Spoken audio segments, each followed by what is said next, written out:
సూపుతో చెరువు నిండే నాడు రైతన్న బతుకు పండే నీ సూపుతో చెరువు నిండే నాడు రైతన్న బతుకు పండే సారు మా ఇంట్లో సెల్లె పెళ్ళి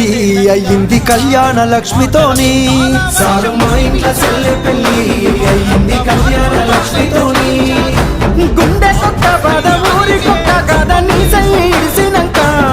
నిన్ను తలవాలి మనిషేది పిలవాలి గంతేది నువ్వు దచ్చిన రాష్ట్రాన ఇక ఎట్లయితే కచ్చాయ ఏదైతే కనియాయ మళ్ళీ నిన్ను వదులుకోలేమయ్యా నీ పాలనెంత చల్లగున్నది ఆనాడు మళ్ళీ ఆ రోజులు రామలయ్యా యాదిలా యాదికొస్తున్నవే సారు మళ్ళా ఎన్నడొస్తావు కేసీఆర్ నీకోసం ఎదురు చూస్తున్నానే సారు నువ్వు వచ్చేదాకా పానం పోదు యాదిలా యాదికొస్తున్నవే సారు మళ్ళా ఎన్నడొస్తావు కేసీఆర్ నీకోసం